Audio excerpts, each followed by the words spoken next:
Exercises, massage, stretching, or chiro. Which one should you do for your pain? When different credible people are telling you to do different treatments for your pain, things can feel confusing and hopeless. Which begs the question, why can't anybody agree with each other on how to get rid of your pain? The answer is actually right in front of your face, but it's also not, and I'll get to that in a little bit. But first, if I asked you who should I see if I had issues with my eyes, you'll most likely tell me to see an optometrist. Or if I said I had foot pain, you'll most likely tell me to see a podiatrist. Or if I had issues with my ears, you'll most likely tell me to see an ear doctor, this guy. Yet for most types of chronic pain or even pain with movement, why is it that we always see a physical therapist? A physical therapist is just like any other doctor, meaning they are a specialist in some kind of field. And in this case, it's human movement. Yet for 99% of them, they usually treat it with exercises only. So just to keep this simple, we will be calling them a specialist in exercises. But this brings me to my point. The reason why you hear so many different opinions on how to treat your pain, let's just say thoracic outlet syndrome, for example, is because everybody is telling you based on their specialty. A physical therapist is going to have you do exercises for the neck and the upper back. A yoga teacher is going to have you do stretches for the neck and the chest, or a massage therapist is going to help you release the tight fascia around the chest and the neck. The kind of treatment you get depends on who you ask, which can make things feel a little more complicated, but they don't have to be. You see, there's a reason I named my business Train and Massage, because being a corrective exercise specialist who transitioned into a sports massage therapist, I was able to see how both fields are able to treat the same kind of pain and how they correlate with each other. And what I have found was there's not just one kind of problem in your body when you have pain, there's multiple problems happening at the same time. You don't just have weak muscles, you don't just have short muscles that need to be stretched, and you don't just have tight fascia. All of them happening at the same time. Yet most people are only treating it based on their specialty. This is why you hear so much contradicting information when it comes to strategies on how to get rid of your pain. It's not that any of them are wrong, they are simply telling you how to do it based on their specialty. And later on, I'll be showing you how to identify the basic treatments you should be doing for your pain. But first, I want to talk about something that could be considered a little controversial here, and that is going to be studies or research papers. Any decent professional is going to be constantly looking at different studies and figuring out how they can use them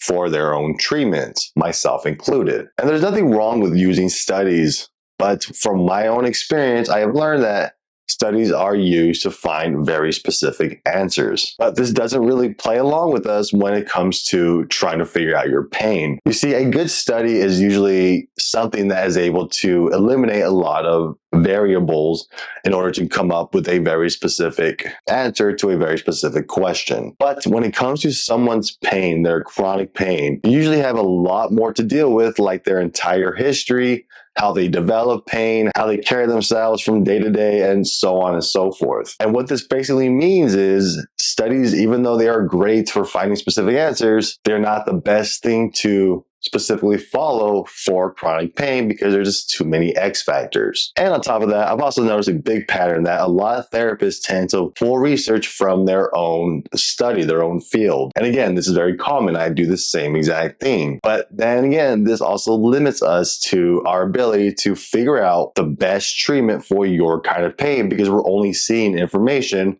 based on the specialty we know. And again, there's nothing wrong with looking at studies. Okay, I do it all the time. But by limiting ourselves to only our own specialty, our own field of study, we are essentially putting ourselves in our own little version of an echo chamber here on ways to treat your pain. So how can you use this information to fix your pain? You're going to have to use what I like to call the opposite approach. Start off by first listing off all the different treatments you got from your different therapies for your chronic pain. And again, sticking with TOS, for example, if you already saw a physical therapist for your TOS, chances are you have to do some neck exercises, some back exercises, maybe even some stretching in the chest. I want you to write all of those things down. Now from here, I want you to look at that and ask yourself, what is the opposite muscles that you are working on? In this case, you're working on the upper back. So the opposite is going to be the pec major and minor. And then I want you to ask yourself, what is the opposite kind of treatment to what they've already done? So in this case, it is exercising. So the the opposite of that is going to be something like stretching or massaging. This is how the body is simply structured here. When one side becomes lengthened and the doctor is trying to shorten it, that also means another side is most likely going to be shortened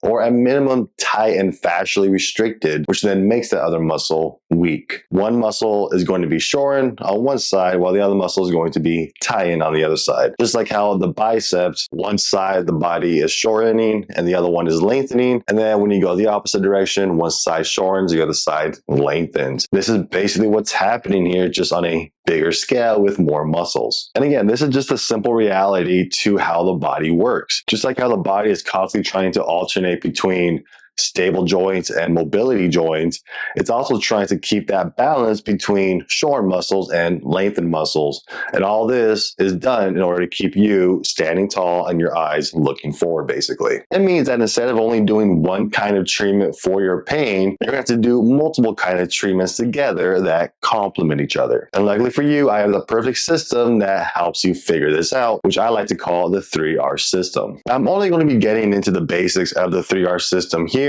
but if you want to learn a lot more about it, then make sure to get my free download by clicking on the link in the description below.